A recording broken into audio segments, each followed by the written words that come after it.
This has been an amazing journey. We're in the future right now, so by the time you guys get here, I mean, we don't even know what it's like to like go through the full season because we've only had 3 episodes drop in real time. Right. But we've been banging them out, doing research, finding the best information we can to share with you guys. And we're hoping that by this time we've found our community. Yeah. I feel like we're there. I feel like we're there. And then, you know, we got a little surprise. There is going to be a season 2. Woo!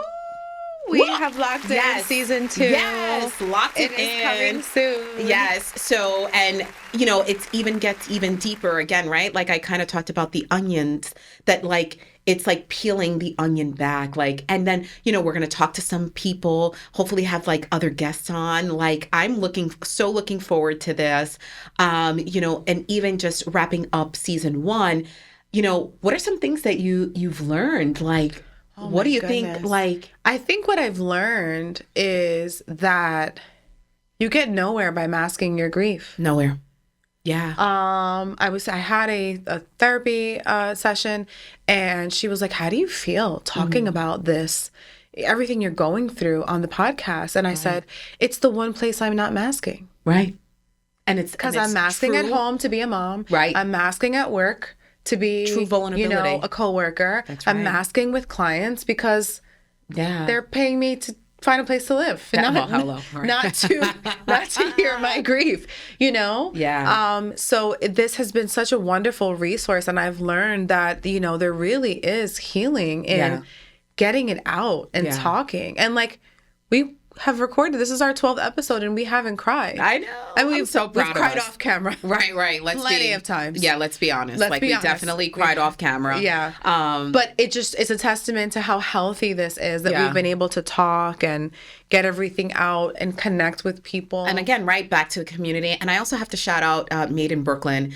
Obviously, I think you could see my shirt. You know, instead of cancel culture, we're going to counsel them. And basically counseling is just, we're educating. We're trying to be informational. We're not just trying to be a podcast, just 2 chicks on a microphone. Yeah. Like we're really grieving with you. And then we're also grieving in our own way. Right. And then like, you know, this is also our creative outlet, because I feel like you forget how to be creative too, right? Because yes, you're journaling, we're doing all of this, but we also forget about really being human and having a creative outlet while healing and helping others.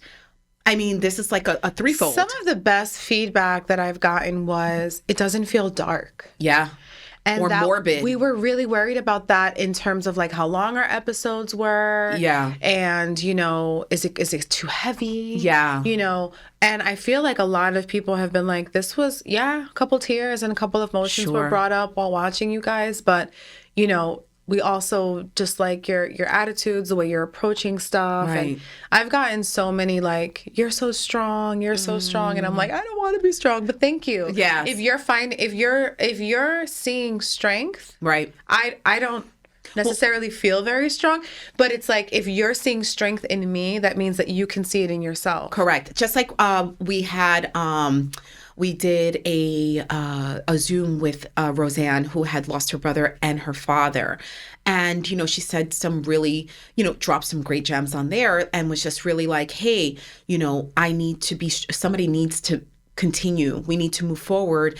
And how do you do that is with resilience. Right. And that's what we're learning as well. I feel like we're learning to be resilient. We're learning how to still live this life without them, but with them at the same time. People always say that. You got to keep going. Yeah. You got to keep going. I remember when my sister passed, I said, I don't know how I'm going to live without her. And they were like, well, you got to live for your kids. Oh, you got to live. And I'm like, yeah, I know. That's too much pressure. It's so much easier to say than do. Right. How do you live? And then, and I feel like this is what it looks like. Right. And this is just something Finding that came your community. Yeah. And came out of, you know, literally nowhere. Like, I messaged Liz like, dude, I know you're in the thick of it, but how do you feel about a grief podcast? And she was like, I've been yapping on TikTok. Well, you turned around and you were like, Jess, this is it. So, yeah, and I was just like, let's go. This is it. I've been documenting my grief journey on TikTok. I've been meeting with community. Yeah. I've met a grief counselor through TikTok. I've met other creators that lost little sisters, like actual people that have been through, someone who lost their little sister to addiction, someone who lost their little sister to like a freak drowning accident, someone, accidents, and it was just like, wow. And I mean, this is the beautiful part about social media. Cathartic, yeah. Like this is the part is like, this is what social media was intended for, to connect people. Correct. And it's been used in such an ugly way. Yes. So it's like, it really feels good to be a part of connecting through social media with a very positive outlook. So I did want to, and to, again, right, because there's toxic positivity, and we're not trying to do that. Like, right, we know what's going on. We're grieving. But I also feel like, so I'll give an example. When my brother passed, there were so many flowers in my house that I would walk in and I'm like, it smells like a funeral parlor. And a friend of mine, I still can't, I'm trying to recollect who told me. They were like, why does it have to be a funeral parlor? Why can't it be a florist shop?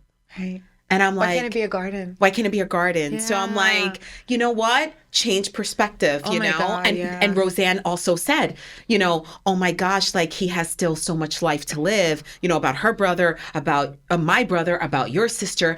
And she was like, no, like, let's change the perspective of, wow, I got to have him for 45 years. I got to have my brother for 29 years. I'm so lucky. I got to have my sister for 38 years. Interesting. Yeah. Like when you just change the perspective, right? Kind of like the glass half full. Yeah. As ironic as that sounds. Yeah, my first social media post after my sister died was, I'll never forget it. The caption, like, I was in this grief tunnel that we've coined this term of like that fog that happens right after somebody passes away. You're trademark. Trademark. Grief tunnel. That's it. Trademark. That's ours. I'm just saying. It's on video. But a grief tunnel. Exactly. This grief tunnel where you can't really see out. It's a foggy tunnel. You can't really see in front of you, but you have to continue this way to get out of the tunnel. And you're not going to go back, but this fog, which we'll talk so much more in season 2 about getting through that. Right. And triggers that lead you back to that moment. But I remember my first post was, you gave me friendship for 37 years, now rest. Yes. That was my first post, was like, you've given me so much in these 37 years. How lucky. Rest, baby girl. You know what I mean? And I remember seeing that post and I was just like, I was stricken by it because I was just like, Sean gave me 29 years. Yeah. He was a pain in my ass at times. But, that's what siblings are. Like David Kessler, when you found that, like, I fought with my siblings. Yeah, I did this. Yeah, I did that. Like, but that's what siblings do. But we still want them here. Right. They can annoy us. Right. But that's their job. I know. I know. It's like, at one point you're like, oh my God, leave me alone. Yeah. I wish it would continue to bother me. Right. Yeah. So that's also another thing, like dealing with guilt, right? Yeah. I feel like, I hope that this has helped people, it's helped us with feeling guilty. Yeah. Because I know that I'm honoring her and you're honoring Shawnee every time we're here. Yes. So I'm still waiting for like an on camera. I have to tell you, I'm waiting for an on camera trigger. Not trigger, a sign. Like I'm waiting for it. Like them two just busting our chops. Right. Just come out and do something crazy. Yeah. And you know what? I won't, I know one day it's going to happen and I'm just waiting for it. I know. I'm anticipating it. Because we've had signs outside of here. I know I'm waiting for something to happen in here. Yeah. We lit the candle today. Yeah.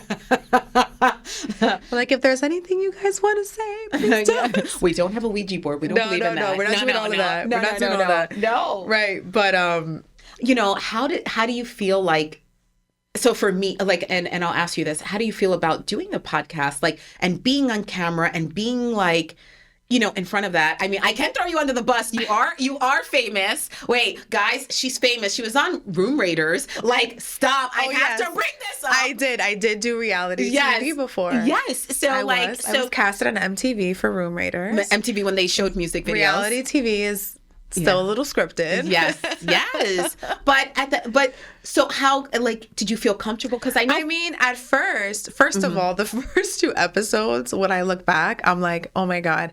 Episode 2, was it? I had just came back from Puerto Rico. I had gotten food poisoning. I'm done. I tried this cream for wrinkles and acne, and it makes your skin very sensitive to sun. So you guys, if you go back, you'll see I'm wearing a hat in the first episode, and the second episode I have a scarf. I can't. Because my whole forehead was raw. I was completely sick. So now I'm starting to do my hair. But I do feel like when we were on camera, we were like, oh my God, we're going to pick ourselves apart. Yes. We're 40. Yes. Okay. Yes. There's a trend on 30 that's like, oh, women in their 30s. And then some guy was like, I want to see the women in their 40s. Oh, hey. And I was like, here we are. We've arrived. We're here, baby. And here to stay for now. But no, I think we look great. I think we do too. And I know I had experience, like I've never done like on camera and things like that. But when I was doing videos and interviews with Planted Seed, you know, obviously that took a different direction. I just feel like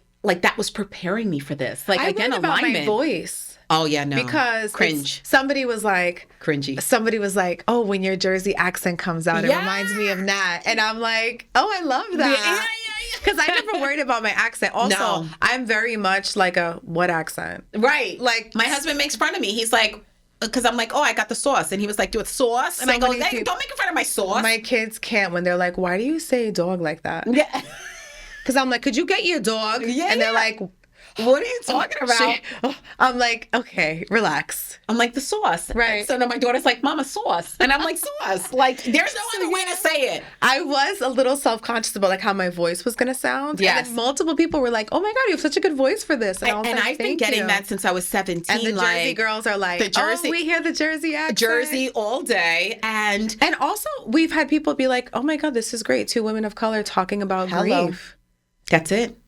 That's it, because it's giving so back taboo. To our community. And I think sometimes, listen, not for nothing, but when I look for a gynecologist, I'm looking for a woman of color. Hello. When I'm had an OBG, when I'm looking for therapists, I'm looking for women of color. That's like right. I happen to really gravitate towards people who look and act and know what me and my family and what the whole bloodline is about, right? Right, exactly. So it's like, you know. And also understanding with that experience, right? So it's like they really know, like, you know, how to handle us and the situations that we may face versus people that are not of color, you know? So it's so funny that you like kind of bring that up too. And you know, back to your voice real quick, like, so ever since I was 17, I've had several people, you know, even somebody that worked for a radio station, and they were like, well, how long have you been on the radio? And I was like, a new job? A new job. I go, no. That's not me. That's not what I do. This is not who I am. But, you know, I'm glad that my voice is being perceived and listened to. Yeah. And we're both being seen. Yeah. And we're being heard, but everybody else is also being seen and being heard. Right. Through our voice. So it's like, we do got some good voices. I mean, I'm not a singer. Not all Black people can sing. Just saying. I mean, I could belt something, but I think you could sing. Maybe in the shower. We're gonna do karaoke that we can. Yeah. But no, I think it's a good point. It's like, you know, when I look at the algorithm of my social media accounts, I'm following Latinas and Black people, you know, and it's like I'm following people that I can relate to. Right. So and I think it's really nice that and if representation. And representation, and that's a lot of, you know, my practice, like my private practice. Some of them, they're like, no, we picked you because you are a woman of color. Yeah. Like, we may not know extensively, like, your entire background, but we see a woman of color, we see natural hair, we see that, like, you're involved and you really want to help our community. Right. I'm coming to you, you know, and especially now, even grief, right? Like, you know, it's really taboo to even go for therapy, you know? You already have Hispanics that are like, oh, no. Just go pray. Yeah. You know, go pray. Oh my God, so much. Yeah. Yo soy con Dios. Yeah. I'm with God and I'm fine. And it's that's like, it. You know, it's okay to have someone to talk to. That's okay non-biased. Someone to talk to. Yes. It's okay to have God. That's it. It's okay to add a prescription in there if you need that. I'm on the trifecta right now. Okay. And I'm doing good. Like, no, that's good. I remember I came back to work and they were like, I can't believe you're here. And I was like, oh, I'm heavily medicated. And they're like, okay, we were going to ask because like, how are you here? And I'm like, yeah. It's like, you know. But it's like the numbness too, right? Little prayer, little medication, little that's it. Oh my gosh. That's also another thing that's taboo. It's like. Medication.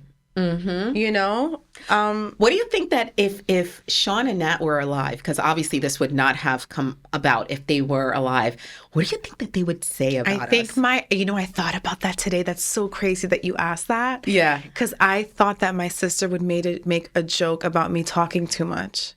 Like, I think she would, because both of us yapping. I know, but I think she would be like, oh, I passed away and my sister made a podcast about it. I'm shocked. Like, I feel like she would make a joke, like, about, like, I remember, like, we made a joke one day. We talked about, like, going to jail, and she was like, you wouldn't last 2 minutes in solitary confinement. She was like, you with nobody to talk to? I'm like, yeah, no, I would be like...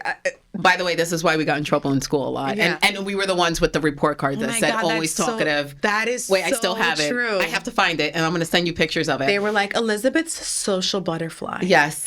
Elizabeth doesn't...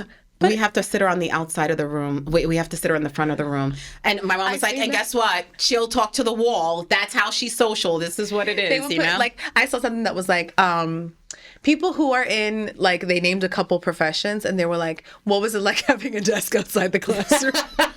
They put you in the hallway. You got to send that to me. I'll talk to the nurse, baby. Me too. I'd be like, oh, hi. The janitor too. Yeah. The janitor too. All of them. I think for me, for Sean, he would be like, oh, word? That's what's up. Yeah. That's what's up. And I could just hear his voice like, dang, y'all did it. Yeah, y'all I could see him like real smoking his cigarette, being like, just pumped. That's right. I did have all them women. Yeah. Oh boy.